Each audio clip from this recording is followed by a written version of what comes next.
He has been following the 22nd Congressional District and the race between Tenney and Brindisi for quite some time now.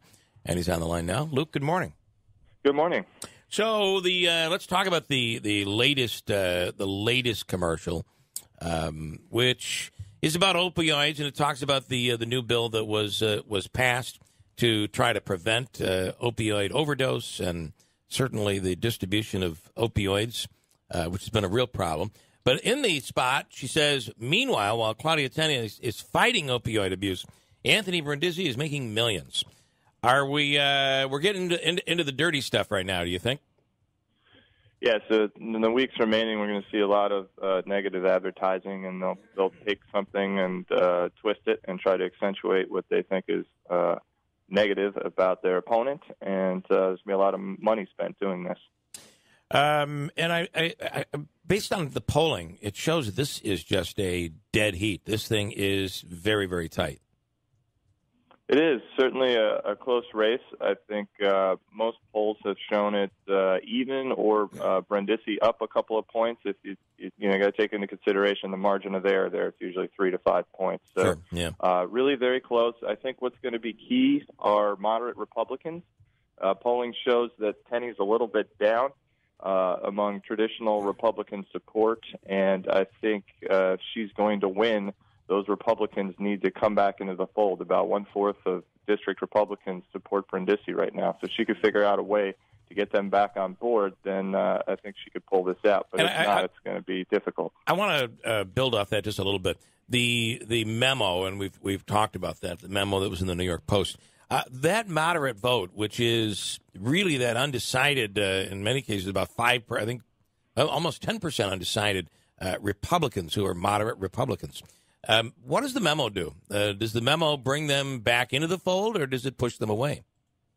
I think it cues up her base, which overlaps with President Trump. I think that's the primary audience where those types of appeals in the memo would work. I don't think they work as well with moderates in both parties who know Anthony Brindisi and his record in the Assembly, and so I'm kind of surprised, frankly, by both campaigns in some ways in terms of their advertising. It seems like many of the messages coming out are more appealing to liberals and conservatives than people in the middle. Yeah, and it's those in the middle that seem to be in the middle right now on their vote coming up in November. Can I ask you, are you surprised in any of the polling that you've seen as far as how well Brindisi's doing with Democrats, or how, Claudia's got 2 out of 3 Republicans? Are you surprised that it's a high percentage of independents who are undecided, or how each is polling in Oneida County or in Binghamton? Any surprises in the numbers that you've seen so far? Well, I think what I referenced earlier is the surprise. Typically, if you're a Republican, for instance, going into a close race where you have a registered voter advantage, you'd want your level of support to be 90%, at least in the 80s. And Claudia Tenney among Republicans is in the 60s.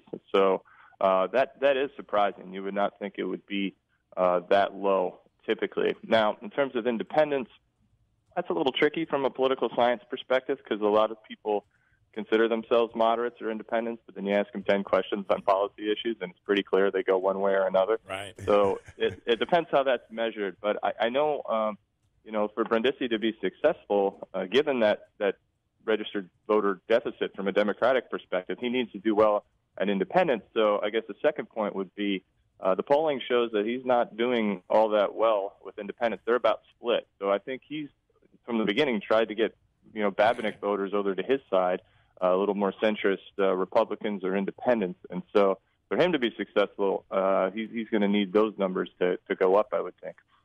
It is interesting that is around here the commercial or the New York Post memo, and I know you wrote about that back on the 19th, but that memo around here, that's a story that we know the history over the years. But if you're in Binghamton or you're in some of these outlying areas of the district, I guess that's who she might be educating, right? Sure. I mean, I think probably more rural parts of the district. Yeah. Right. So, and I think from her campaign's perspective, she looks at name recognition for Brindisi, and obviously she has greater name recognition given that she's the incumbent. Sure. So I think she's trying to continue, as she's done from the beginning, to cast him in a certain way, particularly with people who don't know him. And as you point out, that would be the more southern parts of the district. Now, I think Broome, he's got a pretty strong following. Yeah. Also a bit of, with Binghamton, it's a Democratic base. But I think everything in between, the rural counties and communities, that's certainly a factor. All right, I want to get your take on the Kavanaugh hearings, just in general. What was your thoughts? What are your thoughts about last week? And then, of course, the bombshell that came out on Friday with the FBI, the start of that FBI investigation. Certainly an extraordinary day. I followed all 9 hours of the hearings, and it was really riveting, captivating for different reasons at different times. I always thought that Jeff Flake would be an interesting figure in this because he's not running for re-election, as you know, and Mormons in politics is an area of my research, and he's Latter-day Saint, so I'm familiar with him in that capacity as well. So, at the 11th hour when it looked like nothing was going to happen, then they brokered a compromise. So now we're in a holding pattern. It's been interesting to me that there isn't a whole lot of, let's wait and see. Both sides have kind of dug in and are just trying to frame out their ground there. But basically we have to wait and see what the FBI has found, and then I think at the end of the week there'll be a continued political fight. One point I will add, and it's a procedural one, but I think it's important. Watching the hearings made me miss the filibuster, which isn't something I would typically say, because traditionally you need 60 votes to get someone confirmed. And if that was the case, that hearing wouldn't happen. You would have a candidate, or a nominee rather, who is looked at more favorably from both Republicans and Democrats. So while I think the filibuster is good to go away for legislation, which it may someday, for confirmation appointments, it's going to lead to a political fight every time somebody's looking to get confirmed in the Senate, particularly if one party has a narrow lead in seats, as we see now, compared to the other. Very interesting. And one of the things that does seem to be coming out of this is people that knew Kavanaugh in college and in high school that are claiming that he lied during his testimony about the severity of his drinking. Does that play a role? I mean, obviously, drinking in high school will not prevent you from becoming a Supreme Court justice. However, if you're telling lies, no matter how white they might be, that could cost you, right? It's a sticky issue for him. It seems like there's corroborating evidence that he would drink to excess at times, at least as a young adult. The problem for him is if he publicly acknowledges that he blacked out at any point, then it opens the door to him potentially, doing a horrible crime and not remembering. So that was a difficult moment for him. He kept trying to deny that, and I don't know if the FBI is going to be able to find out anything along those lines. But I think that's why we saw him so regularly deny, doing that, even though he acknowledged that, as he said repeatedly, I like beer and these types of things. So that was an interesting dance he was trying to do there. Okay, so if you're on one side, you're on that side. If you're on the other side, that's where you are. So if you're right, you're right. If you're left, you're left. But it's those people in the middle. Who wins the middle out of this whole Supreme Court issue? Well, that's an interesting question. I mean, Kavanaugh came in as not a particularly popular candidate among the American people. So I think he was at a disadvantage there. I think the hearings didn't help him. Obviously, his supporters were galvanized, perhaps, in regards to his, outspoken approach in defending himself. But Dr. Ford, at the same time, both sides have acknowledged she provided captivating testimony and experienced a trauma. So, I think it's going to be, depend on what the FBI finds. If there's, corroborating evidence that sexual assault or sexual misconduct took place, then he's in a very difficult position. But if they're unable to find that, then I think we're back where we started from. Yeah. And what about the pinning all of this on the orchestrated way that the Democrats presented this, holding the information back? Somebody, of course, had to have leaked the letter or leaked the name. I think Republicans were able to do a good job of demonizing Democrats while not demonizing the quote unquote victim.